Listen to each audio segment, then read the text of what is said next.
Hello everyone, আকৌ এটা নতুন ভিডিঅ'লৈ তোমালোকৰ মাজত স্বাগতম জনাইছো। সো যেহেতু ডক্টৰ বাণীকান্ত কাকতি মেধা বঁটা আঁচনিৰ জৰিয়তে প্ৰতি বছৰে তোমালোকক স্কুটি প্ৰদান কৰে। সো ইতিমধ্যে যোনসকল ছাত্ৰ-ছাত্ৰীয়ে তোমালোকে ভাবি আছিলা যে মেৰিট লিষ্ট কেতিয়া ঘোষণা কৰিব, তোমালোকৰ যোনটো এইচএছ স্কুটিৰ যোনটো মেৰিট লিষ্ট হয় ইতিমধ্যে ঘোষণা কৰিলে। সো তোমালোকে কেনেকৈ মেৰিট লিষ্টটো চাব পাৰিবা, বাকি কোনসকল ছাত্ৰ-ছাত্ৰীৰ এই মেৰিট লিষ্টত নাম আছে বা কোনসকল ছাত্ৰ-ছাত্ৰীয়ে মেৰিট লিষ্টত নাম নাই, সো কোনসকল ছাত্ৰ-ছাত্ৰী কেনেকৈ তোমালোকে স্কুটি লাভ কৰিবা বা পইচা বিচাৰিলে পইচা কেনেকৈ লাভ কৰিবা, এপ্লিকেশ্যন প্ৰচেছ কেনেকুৱা থাকিব, ডকুমেণ্টছ কি লাগিব, সকলো তোমালোকে এই ভিডিঅ'ৰ জৰিয়তে তোমালোকে পাই থাকিবা। সো ভিডিঅ'টো স্কিপ নকৰাকৈ ভিডিঅ'টো সম্পূৰ্ণকৈ চোৱা। আজিৰ এই ভিডিঅ' তোমালোকক সম্পূৰ্ণকৈ দেখুৱাম, একেবাৰে ফুল ইনফৰমেশ্যন লৈ আছোঁ কেনেকৈ তোমালোকে এপ্লিকেশ্যন প্ৰচেছ কমপ্লিট কৰিবা, বাকি মেৰিট লিষ্ট কেনেকৈ চাব পাৰিবা, সকলো ভিডিঅ'ৰ একেলগে জনাই আছোঁ। সো ভিডিঅ'টো স্কিপ নকৰাকৈ ভিডিঅ'টো সম্পূৰ্ণকৈ চাবা। আৰু যদি এই চেনেল নতুনকৈ আহিছা চেনেলটো ছাবস্ক্ৰাইব কৰিবা, বেল আইকনটো অল কৰি দিবা যাতে সকলো ধৰণৰ নটিফিকেশ্যন ভিডিঅ' তোমালোকে অতি সোনকালে পাই যোৱা। সো ইতিমধ্যে তোমালোকৰ যোনটো ৰণজ পেগু ডাঙৰীয়াৰ যোনটো টুইট একাউণ্ট হেণ্ডেলৰ জৰিয়তে এটা নটিফিকেশ্যন পাব্লিছ কৰিছে যে যোনসকল ছাত্ৰ-ছাত্ৰীয়ে 2024ত এইচএছত তোমালোকে ভাল মাৰ্ক লৈ তোমালোকে উত্তীৰ্ণ হৈছা, সো তোমালোকক কি কৰা হ'ব, এটা এটাকৈ স্কুটি প্ৰদান কৰিব। যোনটো স্কুটি তোমালোকৰ ডক্টৰ বাণীকান্ত কাকতি মেধা বঁটা আঁচনিৰ জৰিয়তে তোমালোকক প্ৰতি বছৰে দিয়া হৈছে।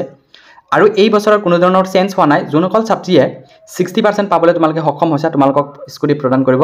আৰু যোনসকল ছাত্ৰই তোমালোকে 75ৰ ওপৰত তোমালোকৰ নাম্বাৰ পাবলৈ তোমালোকৰ প্ৰাপ্ত হৈছা বা সেইসকল ছাত্ৰক তোমালোকক কি কৰা হ'ব, স্কুটি প্ৰদান কৰিব। কিন্তু এই কামটো কিন্তু অহা বছৰৰ ফালৰ পৰা নাথাকিব, কাৰণ এই বছৰ কোনো ধৰণৰ আগজাননী নিদিয়াকৈ তেওঁলোকক কৈছিলে যে 75ৰ ওপৰত যোনসকল ছাত্ৰ-ছাত্ৰীয়ে লাভ কৰিব এইচএছত তেওঁলোককহে স্কুটি দিয়া হ'ব। কিন্তু এইটো আকৌ কেনচেল কৰি কিনে তোমালোকক কি কৰিছে, এইটো লৈ বহুত কনফিউজন আছিলে। মই ভিডিঅ' এটা বনাইছিলোঁ বাৰু, সেই ভিডিঅ'টো যদি চোৱা নাই তেন্তে ডেছক্ৰিপশ্যনৰ লিংক আছে, ভিডিঅ'টো চাব পাৰে। যে ছাত্ৰই যদি 75ৰ ওপৰত পায় তেন্তে সেই স্কুটি লাভ কৰিব, বাকী ছাত্ৰী হ'লে তোমালোকৰ 60% হ'লে তোমালোকৰ এটা এটাকৈ স্কুটি লাভ কৰিবা। সো যদি তোমালোকে এতিয়ালৈকে মেৰিট লিষ্ট চোৱা নাই অতি সোনকালে এইটো ৱেবছাইটত ক্লিক কৰি কিনে তোমালোকে মেৰিট লিষ্টটো চাই লোৱা, ডেছক্ৰিপশ্যনৰ লিংক আছে। সো বাকী এইটো ভিডিঅ' তোমালোকক বহুত কথা জনাম, সো সেইকাৰণে প্ৰথমে ক'লোঁ ভিডিঅ'টো স্কিপ নকৰিবা, বহুত ষ্টুডেণ্টে মিছ কৰি পেলাবা। সো ইয়াতে ধুনীয়াকৈ লিখা আছে যে যদি তোমালোকৰ এই তালিকাত যদি নামত যদি কিবা মিষ্টেক আছে, যদি তোমালোকৰ পাৰ্চেণ্টেজ লৈ কিবা মিষ্টেক হৈছে, এটা আছে বা বাকী আৰু এটা আহিছে ফাদাৰ্ছ নেম মাদাৰ্ছ নেম, যদি কিবা প্ৰব্লেম হৈছে তোমালোকে অতি সোনকালে যোনটো এটা ইমেইল আইডি দি থৈছে ইয়াতে ধুনীয়াকৈ লিখা আছে, তোমালোকে পঢ়ি চাব পাৰা। যদি উক্ত তালিকাত সন্দৰ্ভত আপত্তি বা শুধৰণি আছে তেন্তে তলত দিয়া ইমেইল আবেদন কৰিবলৈ অনুৰোধ জনোৱা হ'ল। অতি সোনকালে যোনটো ইমেইল প্ৰভাইড কৰিছে এই ইমেইলটো মই ডেছক্ৰিপশ্যনত দি থ'ম, কপি কৰি তাৰ পৰা ক্লিক কৰি কিনে তোমালোকে শুধৰণি কৰিব পাৰিবা। সো ইয়াতে আৰু এটা ঘোষণা হ'ল যে মই ভিডিঅ'ৰ প্ৰথমে ক'লোঁ যে যোনসকল ছাত্ৰ-ছাত্ৰীয়ে আগন্ত এইচএছ পৰীক্ষাত হায়াৰ ছেকেণ্ডেৰী এক্সামত যদি তোমালোকে এতিয়া ছাত্ৰ হোৱা বা ছাত্ৰী হোৱা 75% ততোধিক নাম্বাৰ পালে তোমালোকৰ এটা এটাকৈ স্কুটি প্ৰদান কৰিব। আদাৰৱাইজ তোমালোকৰ যোনসকল ছাত্ৰীয়ে বা এবাৰ মেট্ৰিক হায়াৰ ছেকেণ্ডেৰীত 60% পাই তোমালোকে স্কুটি লাভ কৰিছা। সো যদি তোমালোকৰ ভণ্টি ঘৰত পঢ়ি আছে সো তোমালোকে এইটো নক'বা যে 60 পালে তই স্কুটিটো লাভ কৰিবি। সো তোমালোকক কৈ লোৱা যে ভালকৈ পঢ়িবলৈ কোৱা। সো আগন্ত যোনটো পৰীক্ষা হয়, আগন্ত যোনটো এইচএছ এক্সাম হ'ব, সো সেই এইচএছ এক্সামত যদি তেওঁলোকে 75ৰ তলত পায় তেন্তে তেওঁলোকে এটা এটাকৈ স্কুটি লাভ কৰিব নোৱাৰিব। সো তলত আৰু এটা ধুনীয়াকৈ নতুন এটা ইম্পৰ্টেণ্ট কথা হ'ল যে বহুতে এইটো সুধিব পাৰে, যোনসকলে যিসকল ছাত্ৰ-ছাত্ৰীয়ে ড্ৰপ বা বেটাৰমেণ্ট এক্সাম দি কিনে তেওঁলোকে মাৰ্কটো ইনক্ৰিজ কৰিছিলে, সো তেওঁলোকক এই যোনটো অপশ্যন হয়, যোনটো বঁটা আঁচনি হয়, তেওঁলোকক এই আঁচনিৰ দিয়া নহ'ব। এই বঁটাত তেওঁলোকক নিয়মীয়াকৈ যোনসকল ছাত্ৰীয়ে ৰেগুলাৰ ষ্টুডেণ্ট হয় তেওঁলোককহে এই বঁটাটো প্ৰদান কৰা হ'ব। সো এইখিনিত আপোনালোকে বা তোমালোকে ভালকৈ চাই ল'বা। বহুত ষ্টুডেণ্টে ড্ৰপ আউট হয় বা বেটাৰমেণ্ট এক্সাম দি কিনে মাৰ্কটো ইনক্ৰিজ কৰে, যে তেওঁলোকৰ কাৰণে এই বঁটাটো দিয়া নহ'ব।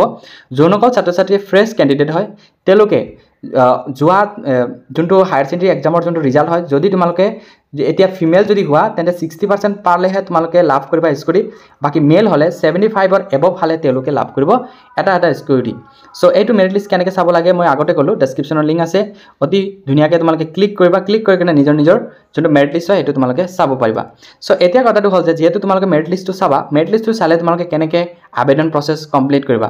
সো এতিয়ালৈকে কোনো ধৰণৰ আবেদন প্ৰচেছৰ কোনো ধৰণৰ ৱেবছাইট অপেন কৰা নাই। যেতিয়া তোমালোকৰ আবেদনৰ যোনটো ৱেবছাইটে অপেন কৰে তেতিয়া তোমালোকক নিশ্চয় এইটো চেনেলৰ জৰিয়তে তোমালোকে গম পাবা।